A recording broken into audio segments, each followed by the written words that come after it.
isso. E quando nós estamos falando a respeito desse reino, é interessante nós falarmos porque dentro da palavra do Senhor vai haver tantos outros tipos de reino, mas esse reino no qual nós estamos falando é um reino eterno, o reino de Deus que irá acontecer por completo, quando o nosso Senhor Jesus Cristo voltar na sua segunda vinda, né?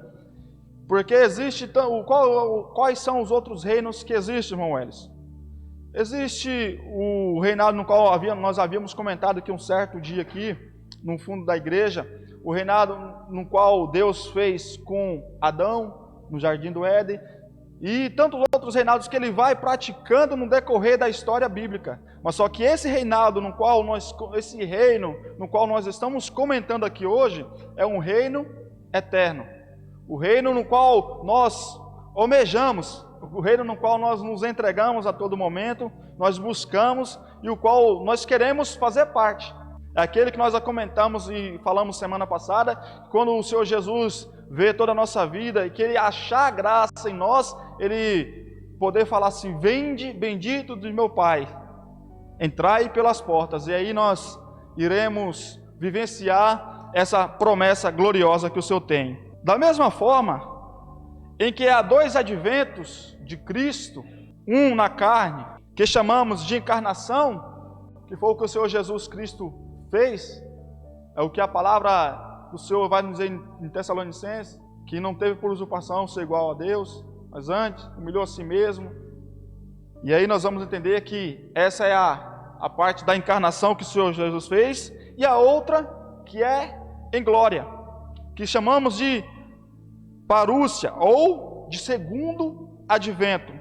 Também há duas manifestações do reino de Deus, que é uma manifestação vai ser em poder e glória, quando Cristo voltar, e uma grande presente, e uma presente que agora, porque o Filho de Deus já apareceu entre os homens. Aí deu para os irmãos entender, né? Que é da mesma forma que há dois adventos de Cristo, que é um na carne, no qual chamamos de encarnação, há também o outro em parúcia, ou o segundo advento, que é aquilo que, quando o Senhor Jesus Cristo voltar na nossa segunda vinda. Essa divisão, isso aqui significa e simboliza essas duas divisões no qual nós temos e iremos passar e estamos passando também. Irmãos, alguma dúvida? Existem duas palavras no Novo Testamento gregas que são traduzidas por uma palavra única. Eu estava estudando isso aqui, é muito interessante. Que significa mundo. Primeiro, a palavra cosmos. A palavra cosmos é algo que está em ordem ou em harmonia, que está adequado, algo que desfruta do arranjo apropriado. Contudo, existe uma outra palavra que se deriva, que é a palavra eu, que originalmente eu, não tem nenhuma conotação de ordem ou estrutura, mas designa um período de tempo e deve ser traduzida por era.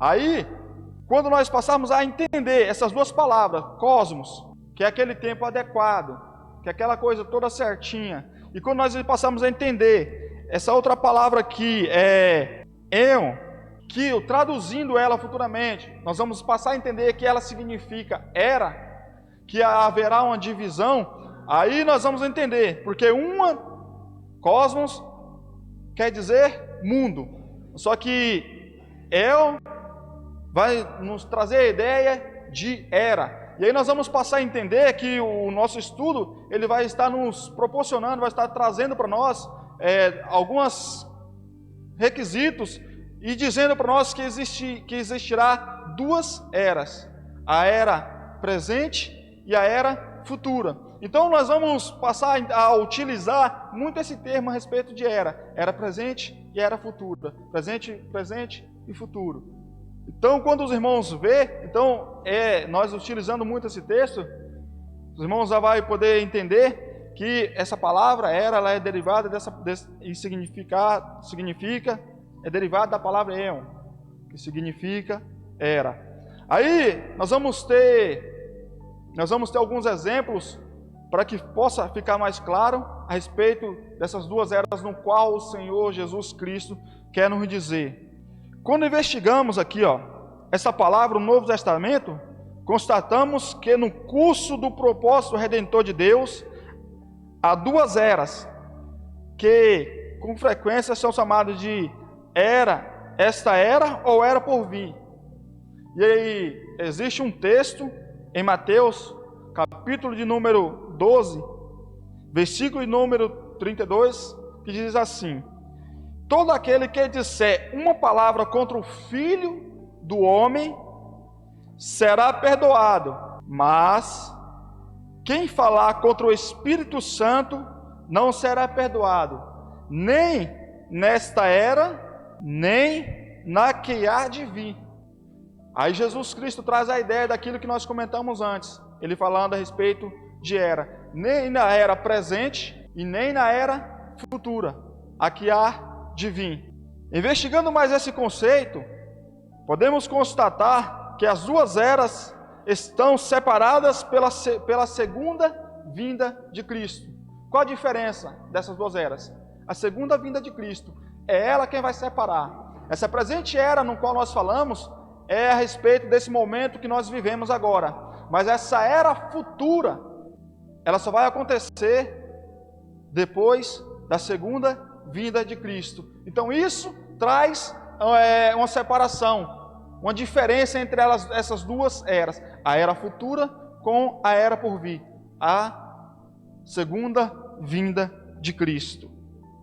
Em Mateus, capítulo número 24, se você puder abrir sua Bíblia, mas também, os discípulos vieram a Jesus com a pergunta: dize-nos quando acontecerá essas coisas, e qual será o sinal da tua vinda e o fim dos tempos.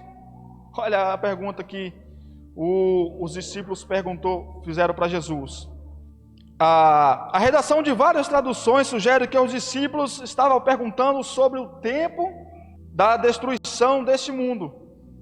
Era essa a intenção dos discípulos. Nós vamos ver que, para a gente entender, ele começa a nos mostrar, Jesus começa a ensinar o povo a respeito do quê?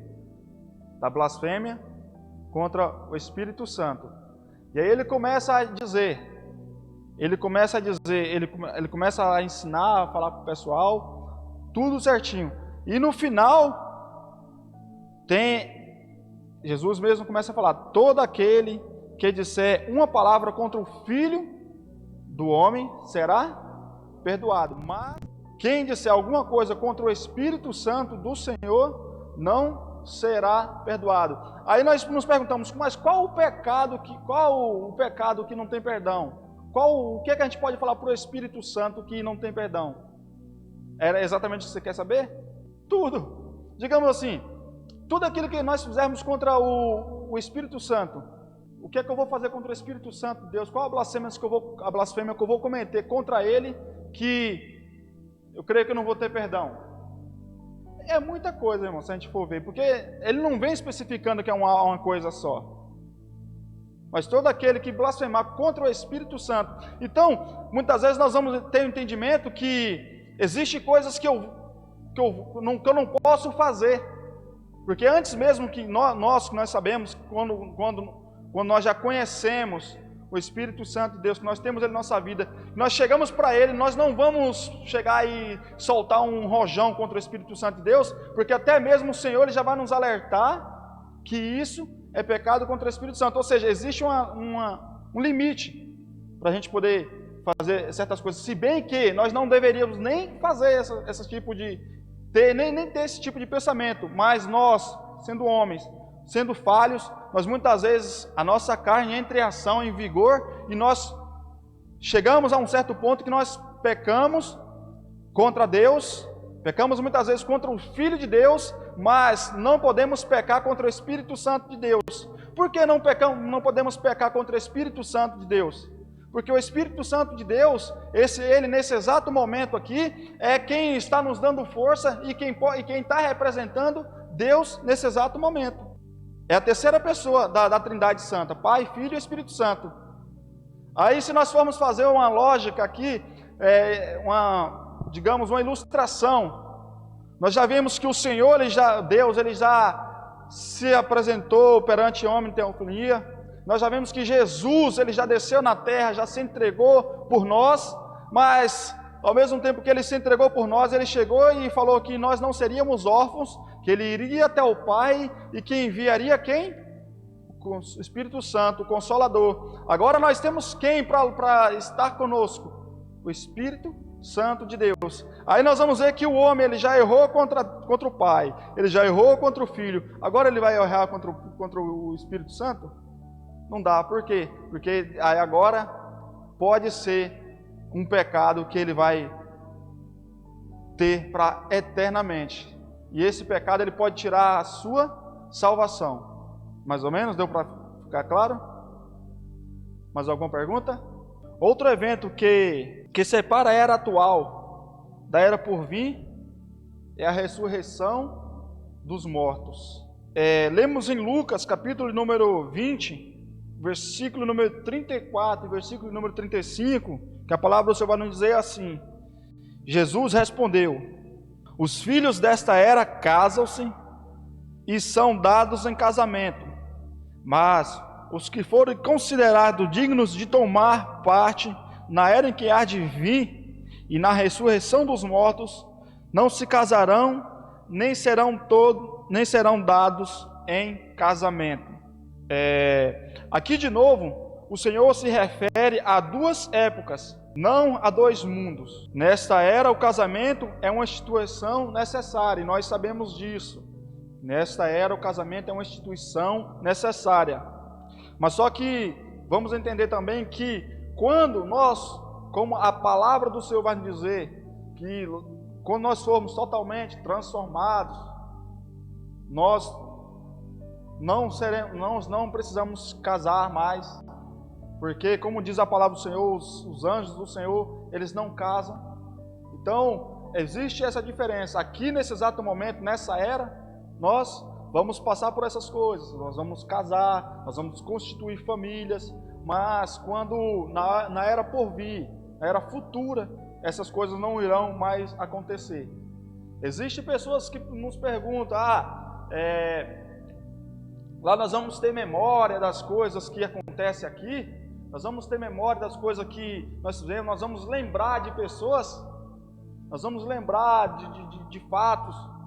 Eu creio que sim, e a palavra do Senhor ela nos dá a entender exatamente sobre essas coisas, que nós vamos ter memória de coisas que passamos aqui, e que o Senhor vai nos fazer lembrar de muitas outras pessoas. Já imaginou um dia o Rafa e o Ítalo, que tem uma amizade bonita aqui na terra, poder desfrutar dessa amizade também no céu? É coisa maravilhosa. Já imaginou nós um dia estarmos reunidos no céu e falarmos assim: rapaz, quanta coisa boa nós vivemos na restaurada. E são memórias que o Senhor trará para nossa mente na era por vir. Mas só que essa questão de casamento, não vai acontecer. Por que não vai acontecer, Welles? Porque qual o intuito do casamento? O intuito do casamento é formar família. Qual foi o intuito de formar família? Multiplicar, que era essa a ordem que o Senhor deu, para que o homem pudesse se multiplicar. Só que aqui agora não vai precisar mais multiplicar. Por que não vai precisar mais multiplicar? Porque já foi feito todo o processo de que o Senhor tinha pedido, e aqui agora estão perante Ele aqueles que foram dignos, que foram chamados, que foram escolhidos, aqueles que pagaram um certo preço, aqueles que viveram conforme a vontade do Senhor, e agora eles vão desfrutar daquilo que o Senhor tem na era por vir. Amém? E eu creio que nós iremos estar lá. E isso já está tudo formado. Nós, igreja noiva, com o nosso noivo celestial e maravilhoso,